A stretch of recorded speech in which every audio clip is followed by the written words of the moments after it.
It's a beautiful day in the neighborhood. Reaction Beanie Yo 196. Day in that neighborhood. My brothers and sisters, can I vent to y'all for just 1 second? I just need to get this off my chest, man, because it's been frustrating the hell out of me. Why in the hell have I been going through so many technical difficulties lately putting out these damn videos? Like, it started a couple weeks ago with my audio. It wouldn't record, or it had strange and crazy noises in it and all that shit. Then, just most recently, yesterday, the video I put out yesterday was really supposed to be came out the day before, but YouTube, when I'm uploading the video, kept giving me an error that I never seen before. Over the span of 5 hours, y'all, I tried uploading that video 3 times, and every time it gave me this error that I never seen before. I'm like, God damn. And even before that Mike from that chapter, his latest video was supposed to be came out Tuesday, but I had to put it out Wednesday because of technical difficulties. And I'm just like, God damn, man, why am I going through so much shit trying to put out these videos, man? Y'all know me, and y'all know that I want to put out a reaction video every day. Like, that's my goal. I don't feel right if I don't put out one every day. You know what I'm saying? I want to fuck with my people, my brothers and sisters, every day. Hopefully this one can come out today, because the man, the myth, the legend has put one out on Saturday, y'all, and we finna get into it. And y'all already know who that man is. MrBallen. Gone to MrBallen early, y'all. I don't know if this is new thing, putting them out on Saturdays instead of Sundays, but I'm just happy that he put it out. And the title of the video is The Terrifying True Story That Inspired Candyman. Everybody should know who Candyman is. I'm very interested, because I done heard origin stories from the Texas Chainsaw Leatherface. I done heard origin story from what inspired the Scream movies. Matter of fact, MrBallen put out a video like that about where the Scream movie came from. And I think Mike from that chapter did too. But I never heard one about Candyman. Well, you know what I'm saying, what inspired that movie. And we finna check it out. But before we check it out, my people, come on now, you know what you got to do. Get whatever you might need. Get what you need. We back to MrBallen on a Saturday, my people. Y'all got what y'all need. Y'all ready to go? Then let's fucking go. Today's story inspired a popular horror movie, and when you get to the reveal in this story, you'll understand why. It is literal nightmare fuel. But before we get into that story, if you're a fan of the strange, dark, and mysterious delivered in story format, then you've come to the right place, because that's all we do, and we upload once a week. So, if that's of interest to you, please sneak in to the like button's house and toast all of their bread and then leave. Also, please subscribe to our channel and turn on all notifications so you don't miss any of our weekly uploads. Okay, let's get into today's story.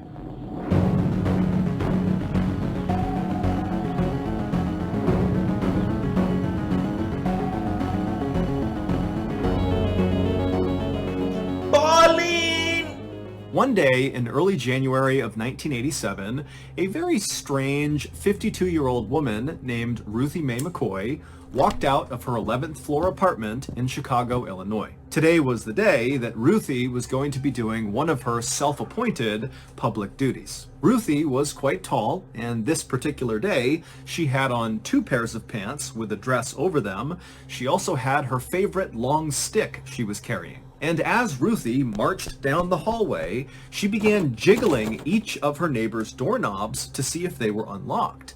And then in between each doorknob check, she would suddenly stop and wave her stick around like it was a sword, and she was fighting off some unseen attacker. And so after Ruthie had checked 4 doors in a row that were all locked, she reached the 5th door, and when she tried the doorknob, it was unlocked. And so without any hesitation, Ruthie pushed the door open, she stepped inside and began yelling, "Hey, look at me, I'm inside of your apartment!" And the woman who lived in this fifth apartment was in her kitchen making dinner at the time, and when she looked up and saw Ruthie barging into her apartment, she wasn't scared. She was just totally annoyed. She rolled her eyes and then began yelling at Ruthie to get out now. But, as always, Ruthie didn't listen. And before long, Ruthie had moved from the door frame into the apartment, into the kitchen, where she was waving her stick around wildly and berating this young woman for leaving her front door unlocked in this very dangerous apartment building. The young woman... Hey, Ruthie got a point though. Why in the hell you got your damn door unlocked? But at the same time, why in the hell you in my damn house, Ruthie? For real. And yelled at Ruthie a few more times to try to get her to just leave, but Ruthie didn't budge, and so eventually this young woman picked up the phone and called 911. It would turn out the 15-story apartment building that Ruthie and this young woman and all of their neighbors lived in was indeed a very dangerous place to leave your front door unlocked. In fact, at the time, in the late 1980s, this particular apartment building was considered to be one of the most dangerous places in all of Chicago, with a murder occurring there nearly every week. Gangs basically ruled the building, which was totally falling apart and totally decrepit and had these long dark hallways that thieves and killers could hide in. And so Ruthie wasn't wrong in trying to get her neighbors to keep their doors locked, but her very hands-on approach to delivering this message was never met with appreciation from the people who lived on her floor. Instead, her neighbors viewed Ruthie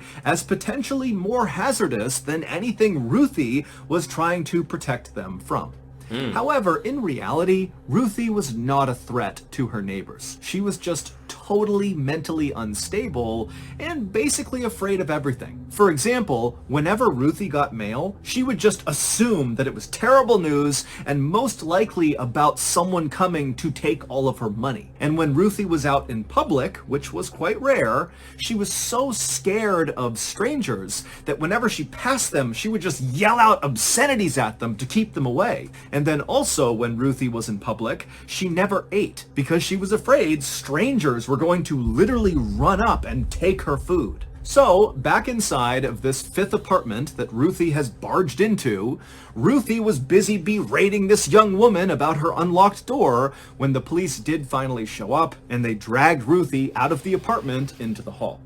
The police, by this point, knew Ruthie really, really well, and they were not about to arrest her. They knew she was harmless, but just kind of out of her mind. And so, like they always did in this situation, they told Ruthie to leave her neighbors alone and just go back into your apartment and mind your own business. And Ruthie usually would mutter something under her breath about needing to increase the security in this building, but she would eventually do as she was told and she would go back home. And that was basically Ruthie's life in a nutshell. Constant fear and paranoia from living in this totally dangerous apartment building, exacerbated tenfold by her very poor mental health. But Ruthie was not content with her life.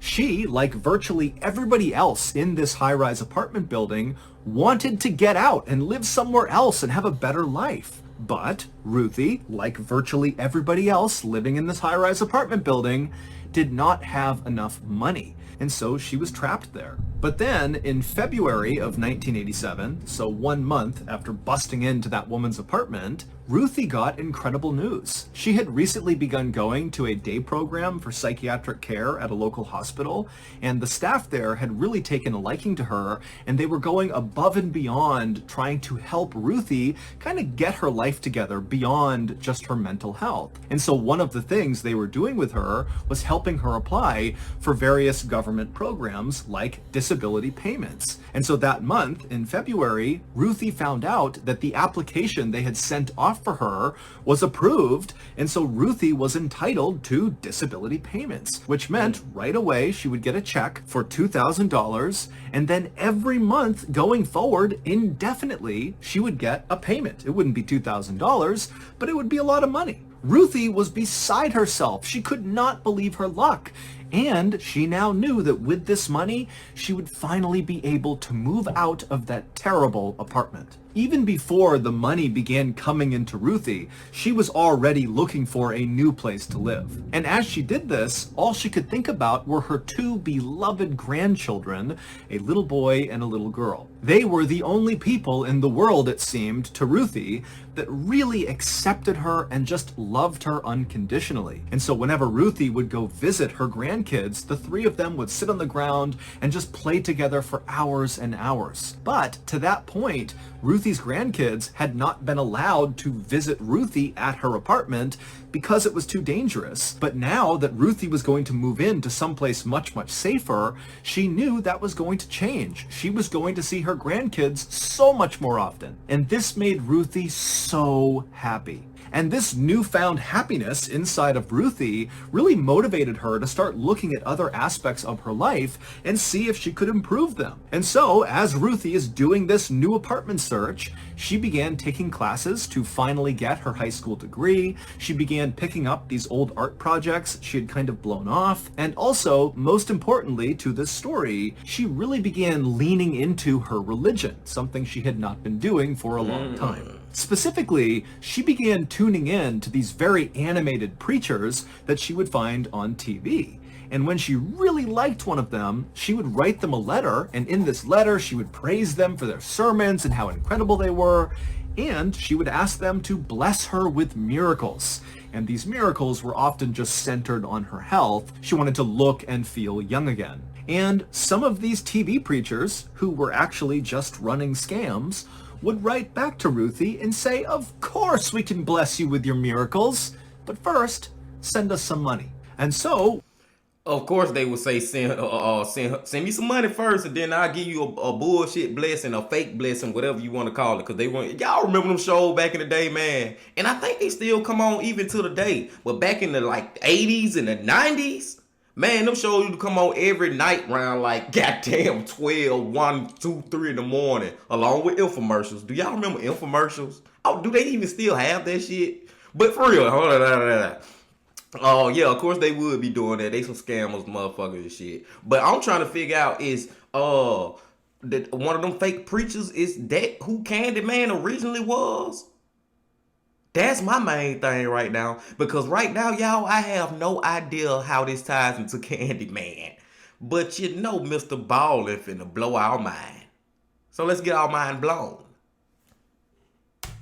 when Ruthie's disability payments began coming in, even though she needed to save every penny to be able to afford moving out to start this beautiful new life with her grandkids, she still found a way to set aside some of that money and sent it off to these TV preachers. And soon, these preachers were sending things back to Ruthie. Things like a blessed piece of wood for her to sleep on, or bottles of water said to be from the holy river Jordan. These spiritual items were often accompanied with a letter from these preachers telling Ruthie that in order for them to fulfill her miracles request, she would need to keep these spiritual items close to her and also send us some more money. And so Ruthie did as she was told, and after sending off all this money, she would excitedly wait inside of her apartment for her miracles to come true. And while she waited, she began tacking up all these newspaper articles all over her apartment of these people who miracles had happened to them, that supposedly God had fixed their teeth or eradicated a tumor in their brain or cured them of cancer. And in all of these stories, the person who the miracle happened to would describe looking in the mirror one day and just looking different. And that was the moment they knew that this miracle had occurred. And so Ruthie, believing this was bound to happen to her any day because she was working with these TV preachers, began going to her bathroom mirror all the time and just looking at herself, looking for some visible change in her appearance that would indicate one of her miracles had come true. But by April 22nd, so roughly a month after finding out she was going to be receiving these payments, and this was about 2 weeks before she was set to actually move out into her new place, Ruthie had still not seen any sign in the mirror that she had changed, and so she believed these miracles had not happened yet. Hey, this shit kind of sad for Ruthie though. as for somebody in Ruthie's case, as far as how she getting scammed by these preachers, y'all, because she is a little, she a little slower than most. She got mental issues going on, and something like this just taking advantage of her, bro. Like most common sense, good-minded people. I be trying to talk so not trying to be disrespectful when I say shit so hard, but y'all know what I'm saying. Most normal people, we know sleeping with some damn wood. We don't believe that shit no damn blessed wood. Man, you don't get out my damn face talking about this water came from the holy river of Niagara or whatever. You know what I'm saying? Thinking that they really send her holy water, or talking about one day you gonna walk in the damn bathroom, you gonna look completely different. Believing all that bullshit. Most of us wouldn't believe in that. And it is some smart, regular humans who was believing in this shit. But I just feel like it's just sad that they taking advantage of Ruthie because of her mental issues. So it just make it a little worse. But let's keep going. But something else had begun happening when Ruthie was in the bathroom looking at herself in the mirror. And that was, she would hear somewhere off in the distance the sound of someone talking to her. It was almost like they were whispering to her, but she couldn't quite tell what they were saying. Now, Ruthie wanted to believe that these disembodied voices had something to do with her miracles coming to fruition, but Ruthie was naturally a very paranoid and scared person, and so she couldn't help but be a little bit scared of these voices. And so that afternoon, when Ruthie was on the bus headed back home after a doctor's appointment, she told a friend on the bus about these strange whispers she was hearing, and Ruthie would also say that she felt like these whispers meant that somebody was out to get her. Now, Ruthie's friend knew Ruthie really well, and this just wasn't unusual behavior for Ruthie. Ruthie routinely thought people were out to get her, and she talked about hearing voices before in the past. And so this friend told Ruthie that, you really should tell someone about this, but deep down, this friend was not that concerned. This was kind of normal Ruthie behavior, and this couldn't be a big deal. However, it would turn out to be a huge deal. Today's video is sponsored. MrBallen gone to a commercial. But y'all know what I really just thought about? I got two things to say real quick while we skip through the commercials. But I really just thought about, what if MrBallen just cut the video off right there and be like, and I'll be back tomorrow for part 2. Boy, I would be mad as a motherfucker, bro. What if MrBallen started leaving us on cliffhangers like that? Like some of these, the best shows ever have done. Left us on bullshit cliffhangers. Walking Dead. For real, you know what I'm saying, bro? And the next thing is, these voices, how are these voices really like tying into this shit? I can't wait to see this shit. MrBallen with these animated ass commercials, man. Look at the leprechauns. Oh yeah, y'all. It is fucking St. Patrick's Day coming up. So wear your green. MrBallen. Come on now. And y'all fuck with NordVPN / MrBallen. MrBallen. I think we good now. Let's go. Back to the story. Let's go. That night, around 8:45 p.m., when Ruthie was back home at her apartment, she called 911. And when the dispatcher answered her call, Ruthie was in a total panic, and she was talking about something to do with the cabinets and with her bathroom and how her neighbors wanted to use her bathroom. And the dispatcher just did not understand. And they tried to ask Ruthie some clarifying questions, but Ruthie just could not put together a coherent sentence. And so the dispatcher told Ruthie that they would send police over right away. And then afterwards, the dispatcher would put out to the officers in the area that, hey, Ruthie McCoy seems to be having some sort of argument with her neighbors over cabinets. I don't really know, but someone needs to go check it out. And when the officers got that call, they were not quick to respond. They knew Ruthie. They knew that this was likely nonsense. But 15 minutes after Ruthie called 911, 911 got another call from somebody else inside of Ruthie's apartment building, and they were calling to report hearing loud noises coming from inside of Ruthie's apartment. And so at this, the police did act quickly. They rushed over to the apartment building, they went to the 11th floor, they went to Ruthie's door, and they began pounding on her door because it was locked. But Ruthie didn't come to the door, and it was totally silent inside of her apartment. And so at some point, the police called back to dispatch, and asked them to call Ruthie on the phone she had just used 15 minutes earlier to call 911. And so these police officers are standing right outside of Ruthie's door, and they're listening to the sound of Ruthie's phone ringing inside of her house, but Ruthie didn't answer it. And again, the apartment stayed totally quiet. And so the responding officers turned around and began walking down the hall and knocking on other people's doors and began asking them, hey, did you hear any loud sounds coming out of Ruthie's apartment? And everybody said no. And so the police eventually just kind of gave up and left, despite not seeing Ruthie, not talking to Ruthie, not seeing what's going on inside of her apartment. The next day, when one of Ruthie's friends on her floor noticed that Ruthie had not come out of her apartment all day, and when she knocked on the door, Ruthie didn't answer, this friend called the police. The police came out again, they knocked on Ruthie's door, and after a while, when she didn't answer, the police again just left. Ruthie's friend, who had called the police, was furious that the police were not taking this seriously, and so she wound up contacting maintenance of the building, and a janitor went up to the 11th floor, went to Ruthie's door, drilled through the lock, and pushed her door open. The janitor immediately yelled out for Ruthie, but there was no response, and so he stepped inside and kind of looked around, and right away he was struck by two things. One, it was a total mess inside of her apartment. There were all these religious books and pamphlets all over the ground, but as messy as the apartment looked, it also seemed weirdly empty. Like there was no TV, there was really no furniture or anywhere to sit.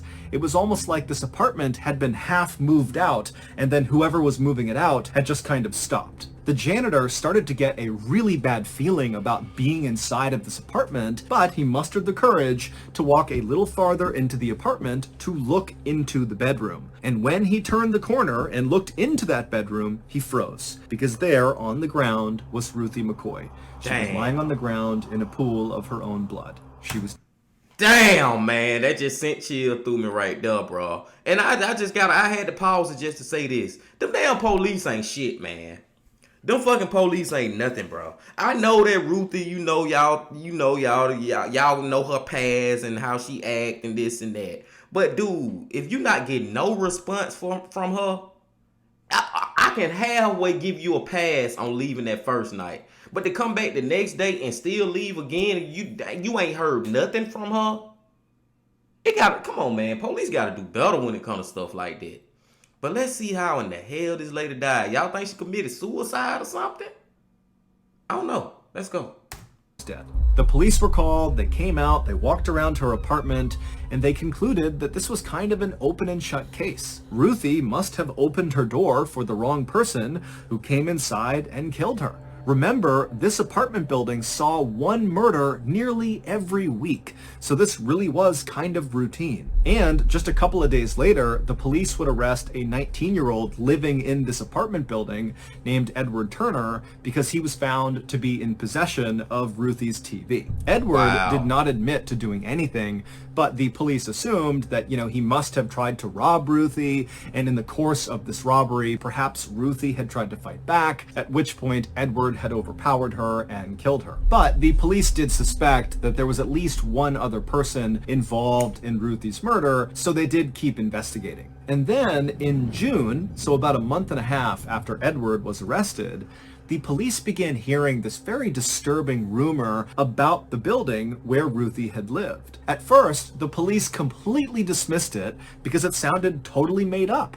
But when it kept coming up over and over again, whenever they interviewed anybody in this building about Ruthie's murder, the police finally decided they had to at least look into it in order to confirm that it was not true. However, when the police looked into this rumor, they would discover that it was true, and it absolutely played a role in Ruthie's murder. Back on the night of April 22nd, 1987, so the night that Ruthie called 911 in a panic, saying something about her cabinets and her neighbors and her bathroom, well, what had really happened is Ruth was home around 8:45 when she heard this loud banging sound coming from her bathroom. And then before she could go over and inspect the bathroom, her bathroom door flung open, and standing in the doorway was this dark, tall figure who just suddenly took off running through her apartment, out her front door, out into the hallway.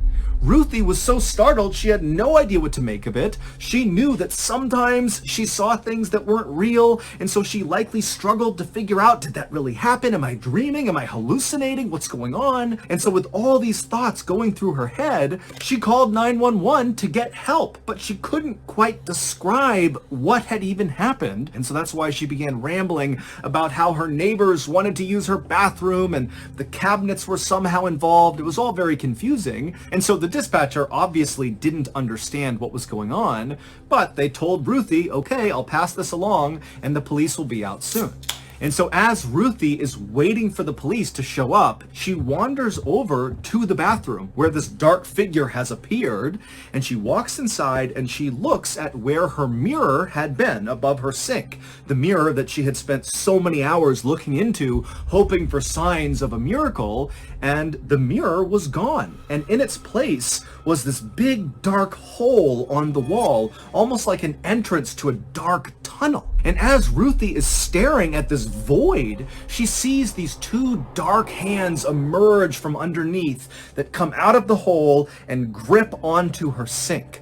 And then eyes pop up and a man's head pops up, and then he uses his arms, which are clutched onto the sink, to pull himself up and out of the hole in her wall, where he plopped down on the bathroom floor and then stood up and stared at Ruthie. And then everything after that point would have happened really fast. Ruthie likely began screaming, at which point the first man, the dark figure that had run out into the hallway and prompted Ruthie to call 911, he must have heard Ruthie screaming, and so he came running back in through the front door into Ruthie's apartment with a jacket over his head, and then at some point he or the other man who had come out of the hole in the wall yelled at Ruthie to get down on the ground. Maybe she didn't comply, maybe she did, but after that, 4 gunshots rang out. All 4 shots hit Ruthie. However, these 4 shots did not kill Ruthie right away. And so Ruthie was very alive as these 2 men stole her TV, they stole her rocking chair and some other things, and Ruthie was almost certainly still alive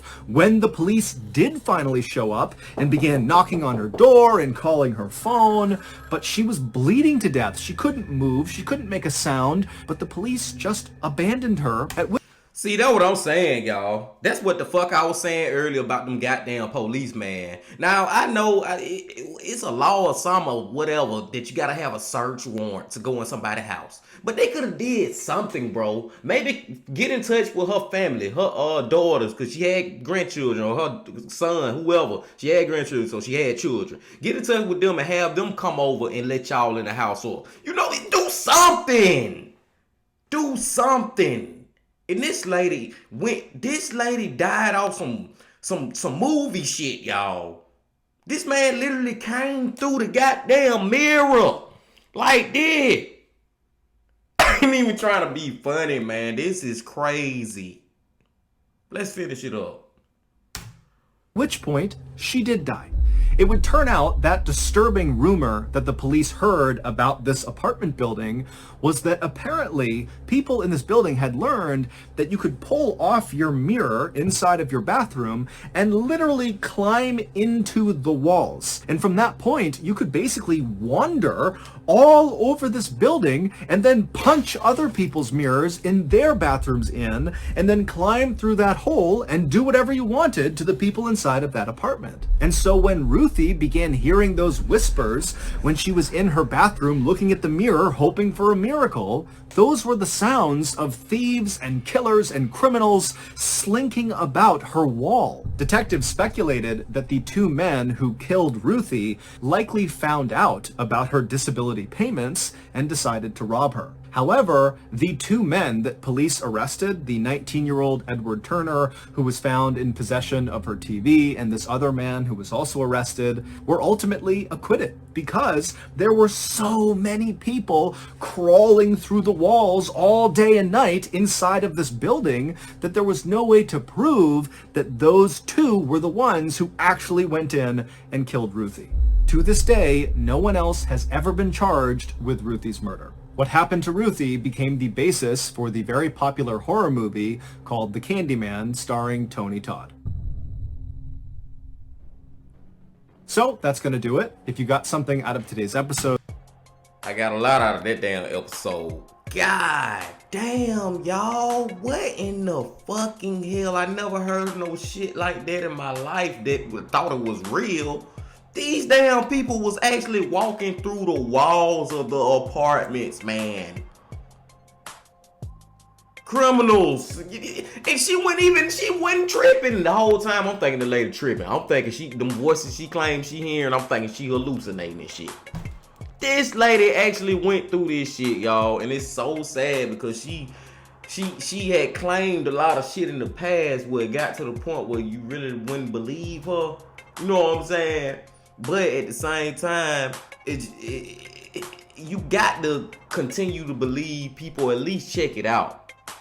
Even if somebody keep crying wolf 100 times or whatever I'm trying to say, keep saying something and it's not true, you gotta at least try to investigate a little bit. Especially them damn police. That's y'all fucking job.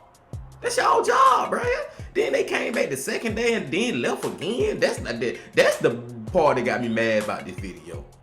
Other than that, I'm just in like utter shock, y'all, that a dude really came through the wall like that, man, on some movie shit, man, on some crazy shit. You know what I'm saying, dude? Who expects somebody to come through the wall of they damn, like, imagine y'all living, for y'all who live in apartments, and I have lived in apartments before, that somebody, just because of how the infrastructure is or whatever, the people can be walking through walls and can end up in your damn apartment. You know what I'm saying? That is some crazy shit. And MrBallen crazy too. And y'all crazy too. And I'm crazy too. Fuck it. Everybody crazy. Everybody crazy, man. I'ma go let y'all get up out of here, y'all. I'm so glad MrBallen put out a video on Saturday for us, man. Y'all hit that like button, y'all comment, subscribe, do all that good shit right there. MrBallen had me up here. And I got a couple more things to say. Love, peace, and happiness. Stay safe. Don't stop. Keep going. Yeah.